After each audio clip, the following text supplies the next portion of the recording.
Ito na yung ating pinroyekto para iririgalo po natin kay Ma'am Eder. Ayan na. Yan na po, si BCW. Ayan, pakita natin kay Ma'am Eder.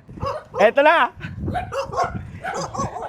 Ayan na po yung regalo kay Ma'am Eder. Pinaganda na po namin ang kanyang truck. Ano naman yung masasabi, Mas? Napakaganda naman itong sasakyan ko. Good morning po mga boss ko. For today's video, meron po tayong mahalagang gagawin. Dahil malapit na po ang kaarawan ng aking pong Mami Eder, meron po tayong iririgalo sa kanya. Yung pong elf truck na pinahiram niya po sa akin, nirecondition po natin. Itong elf truck po na to, dito po ako nagsimula. Dito po ako nagsimulang matutong maghanap buhay, mamili ng mais, mamili ng palay, at magbiyahe ng kung ano-anong mga produkto. Tinuruan po ako ng aking pong Mami Eder sa pamamagitan ng truck na to. Dahil po sa serbisyo po nito sa amin, ito po, binigyan ko po ng kulay ulit ang elf truck na to sa pamamagitan ng pagtyaga at pagsusumikap sa buhay. Ipakikita ko po sa inyo kung paano po ako nagsimula dito sa elf truck na to. Clip, balikan natin ang mga panahon na kasama natin maghanap buhay ang elf truck na si BCW.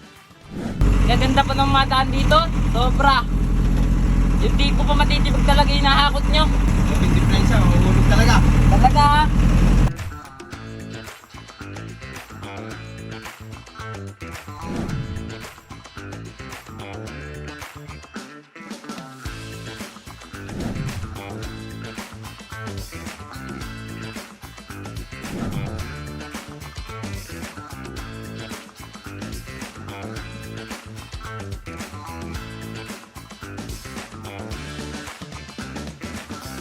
Nakita nyo na po mga boss ko na sa tagal ng serbisyo ng elf truck na to para sa akin at para sa amin, talaga naman po kailangan ng i-recondition. Ito po ay iririgalo natin sa aking pong Mami Eder. Ipakikita ko po sa inyo kung paano po namin pinaganda ang elf truck na to. Clip, i-play mo na yan.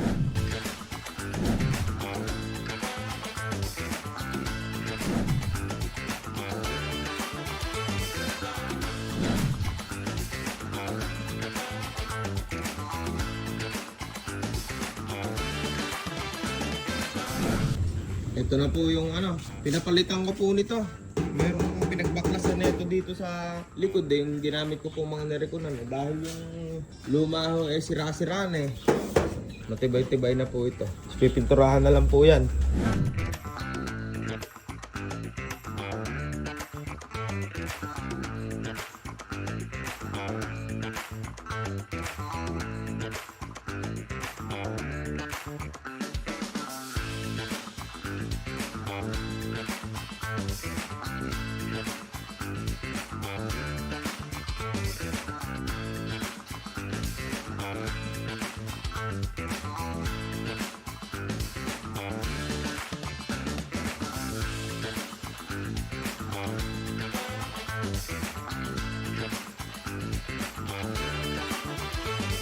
Ihatid na po natin yung truck po ni Mami Eder sa bodega. Pinadrive na po natin kay Yauba at iririgalo po natin sa kanya to. Kasi sa isang araw ay birthday na po niya.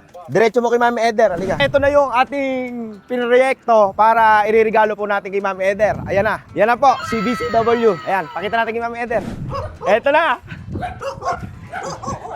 Ayan na po yung regalo kay Ma'am Eder. Pinaganda na po namin ang kanyang truck. Ano naman yung masasabi, Mas? Napakaganda naman itong sasakyan ko.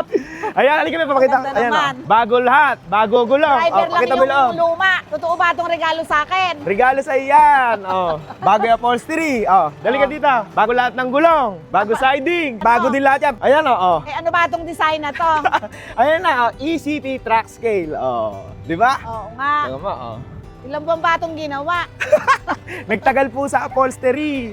Bago lahat Oo. Ayan na. Mukhang tunay na. For Patunay sale. na. Hindi. This is for sale now. Hindi. Ayan po. Pati electrical po niyan, bago na. Oo nga. Maganda regalo.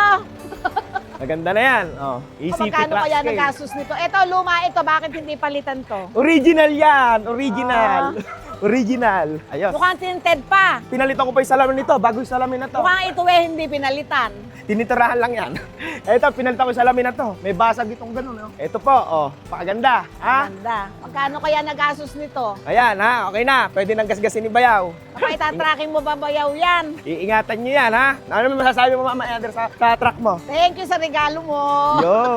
Nakakatuwa dahil natuwa po ang aking Mami Eder sa aking munting regalo sa kanya. Sabi ko nga po sa inyo, ito po yung truck na naging kasama kong nagsimula at ito po yung truck na to, dito ako natuto kung paano po maghanap buhay. Ang ginawa po namin dyan, pininturahan po namin, pinalitan po namin ang mga gulong, pinalitan po natin ang sidings po niya dahil sira-sira na po yung sidings niya. Inayos po natin yung mga electrical, pinayos po natin upholstery, pati po yung ano po niyan, yung ceiling niyan. So yung dashboard, pininturahan po natin. Pinalitan po natin windshield dahil may basag po yan. Bagong battery, ayan po, bibili lang po natin kanina. Pinayos po natin lahat. Pagdating po dito sa likod, inayos po natin yung mga sira. Yung mga bumper, inayos po natin. Ito pong truck na to ay isa sa malaking naging parte sa aking buhay. Pakikita ko po ulit sa inyo, balik tanaw po ulit tayo ha. Yung itsura po na ito kanina, nung nagsisimula po ako maghanap buhay at nung ginamit po namin. Clip, ibalik mo, paisa lang.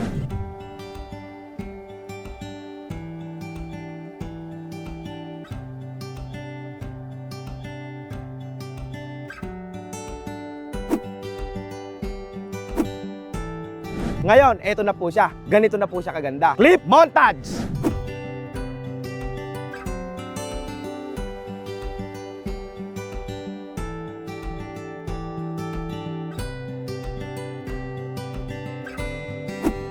Ako po yung natutuwa dahil yung pong aking pong Mami Eder ay natuwa sa ginawa kong regalo para sa kanya. Dahil sabi ko nga po sa inyo, matagal na serbisyo na po ang truck po na to para sa amin. Pinakita ko po sa inyo kung paano po ako nagsimula. Maraming salamat po sa inyo lahat. At sana yung pong mga gustong magsimula na katulad ko ay ipagpatuloy nyo lang po ang inyong pong mga pinapangarap sa buhay. Dahil wala naman pong imposible kung gugustuhin po natin. At wag po tayong mawawalan ng pag-asa sa kung ano man po ang ating pong naiisip para sa ikauunlad ng ating mga sarili. Maraming salamat po sa inyo lahat na nanonood ng aking vlog. Basta ituloy lang po natin at wag po nating kalilimutang tumawag.